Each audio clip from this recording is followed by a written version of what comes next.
Social media should improve your life, not become your life. These Patrick Drissen's words are very important, especially today. That's why I happily accepted the offer to visit Speech and Debate Club meeting in Westwood Academy. The topic was social media, positive and negative impact on society. The students were also so nice to show what else they learned in the club. Hi, my name is Varun Shrivastava, and this is Priya Iyengar. So we're going to give you multiple presentations on our typical events. The first one being impromptu, where we give the participants a topic on spot, and they have a couple minutes to prepare and then give a speech.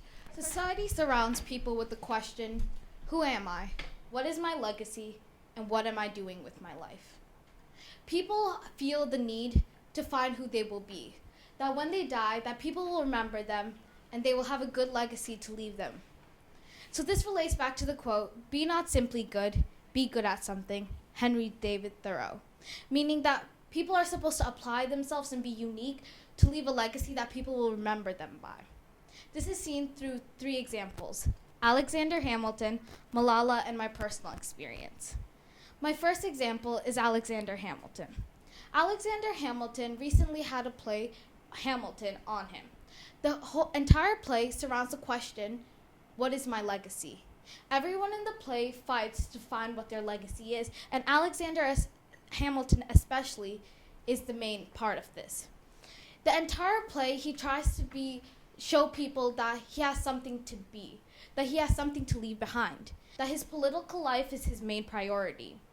Now, we do not remember him as the man who had an affair with Maria Reynolds. We remember him as the man who was the Secretary of the Treasury, one of the founding fathers, and the man who's on the $10 bill. My second example is Malala. Malala is a gigantic icon for young women today. She made sure that girls got education, even though the Taliban was after her. She made sure that she fought for it, and she could have been like, no other girl in my country is fighting for this, so why am I? But she didn't. She fought for it, and she got what she wanted. Now she has a Nobel Peace Prize, and she's recognized for this every day. She could have been like, I'm living a good life, so what should I do now? But she went out from the norm, and now people remember her. She applied herself to something, and she left her legacy. My last example is a personal experience. So around 6th and 7th grade, I thought I was amazing. I was on high honors, and I felt like I was on top of the world. When I saw kids getting awards from Barack Obama, I thought I should be the one getting it. Around high school, reality hit me. I realized that I'm not as good as I thought. Every other kid in my class was working hard. They were getting good grades, and they were doing the same exact as me.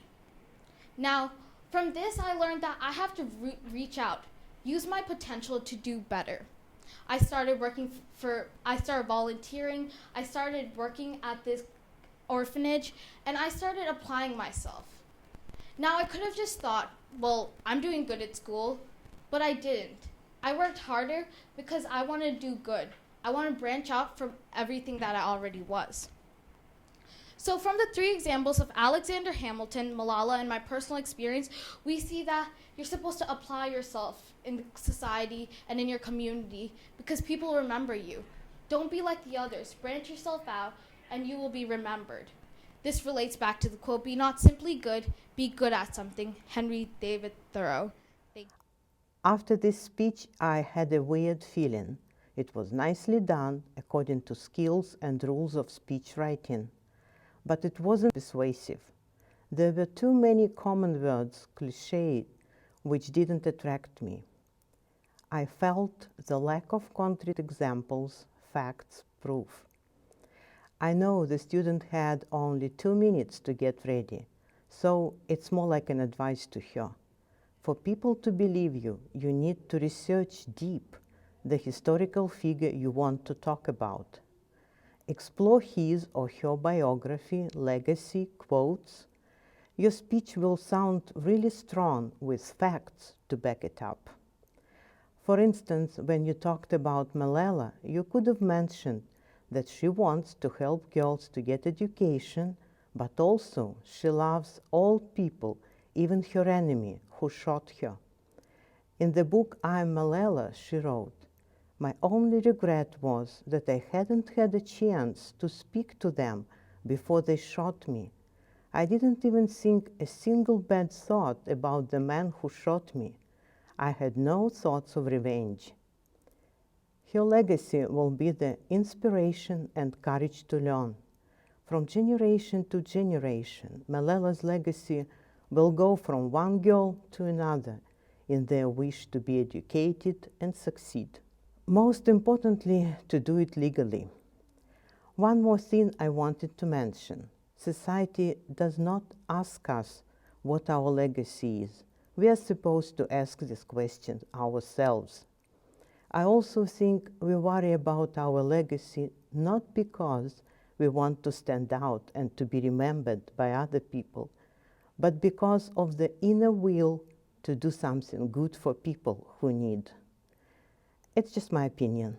Let's go back to the club meeting. So next up is Astha Gupta, who's also a freshman, and her speech topic is "The price of anything is the amount of life you exchange for it," and also by Henry David Thoreau. Do you play a sport? Do you have a hobby? Do you have something that you put your heart and soul into to get something out of?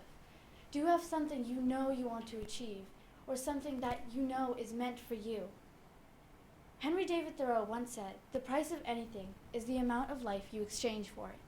The more of yourself you put into something, the more you get out of it. And this can be seen through the Lunar Chronicles, Mahatma Gandhi, and a personal example.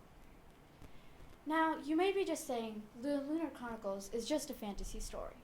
Of course, it's not real now, and it may not ever be real, but behind every fantasy, there's a reality.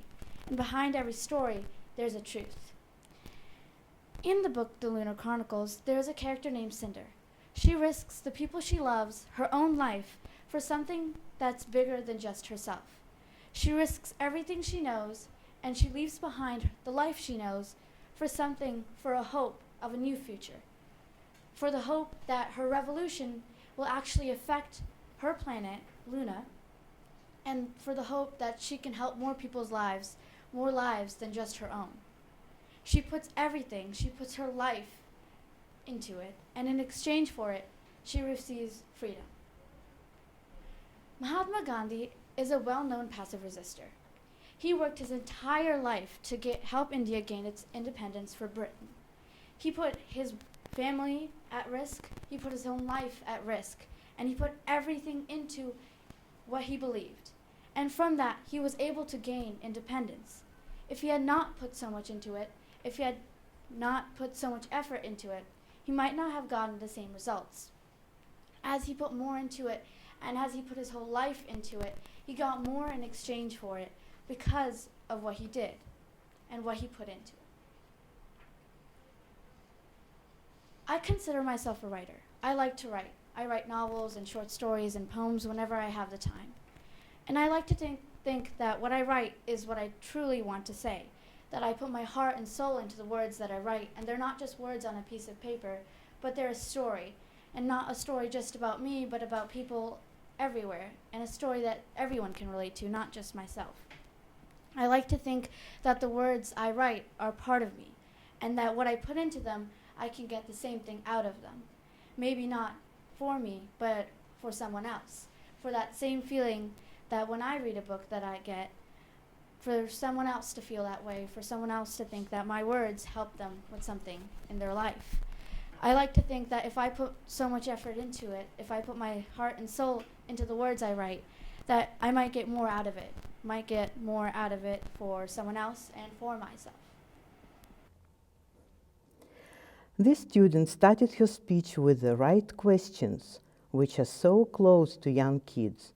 Do you play sport? Do you have a hobby?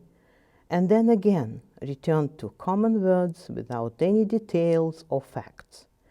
Usually quotes really help to convince people. How about this one from Mahatma Gandhi? You can chain me, you can torture me, you can even destroy this body, but you will never imprison my mind. By the way, Mahatma means the great soul. He is remembered for his nonviolent philosophy of passive resistance to injustice and hatred. He was imprisoned several times during his life and undertook a number of hunger strikes to protest the oppression of India's poorest classes. Mahatma Gandhi was shot to death in Delhi, but he inspired many other history makers, such as Nelson Mandela and Martin Luther King. Their message to all of us also is to champion human dignity and reject intolerance. Okay, now it's time for debate itself. Discuss if social media has an overall positive or negative impact on society. Then decide on possible solutions for any negative aspect of social media. The kids talked about positive and negative impact of social media on society. Well done. I have something to add about negative influence. According to Cornell University's Steven Strogatz, social media sites can make it more difficult for us to distinguish between the meaningful relationships in real world and the numerous casual relationships formed through social media. Many have started living a dual life. Some are completely different from what they try to be on the internet.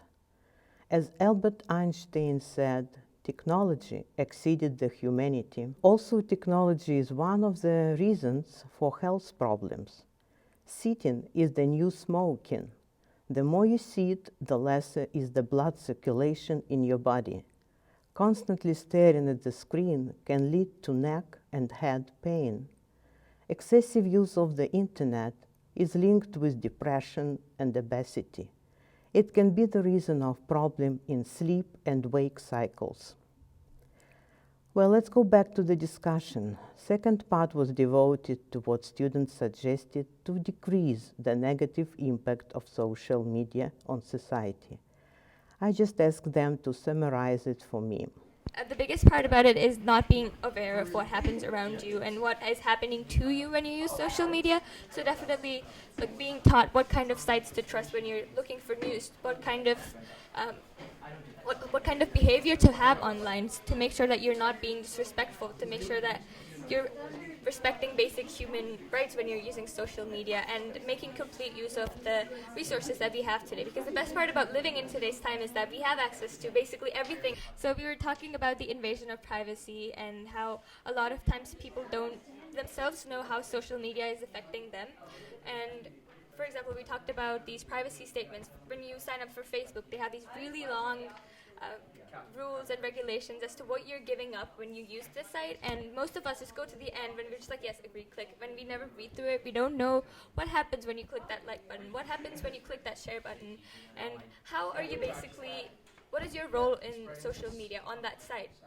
So one possible solution we discussed was basically having a more condensed privacy statement, maybe for somebody who is like 14, 15 years old and is not going to read through the whole thing and just need the quick highlights like A, B, C, D. This is what happens when you use this finger. So knowing what you have to use, knowing how to use it, being accountable. In the discussion you heard the word accountable thrown a lot, and how you have to be educated, you have to be responsible, you have to be accountable to what is happening, which I think is the biggest reason about why social media is being misused today, and which is why we have negative impact. And so what they'll do is they'll meet every Tuesday and Thursday, and they'll practice different situations that they might experience when they go to their tournaments. So when they practice their speeches, one of the senior members will give a random quote that they'll ask one of the underclassmen to speak to. And so that's what they'll do. And then they'll talk about afterwards, okay, here are some things that worked really well for your speech. Here are some things that didn't work well. Here are some things that you can try. So it's really a group effort, everyone working together, helping each other to become better at speaking and debating, which is what they do, which I think is great, because it's really them owning this group. I wish the very best to kids in their competitions. As for all social media users, I want to say, no one in real life would like you, but do share your happiness no matter what. Your family members and fewer friends in present life will stay forever.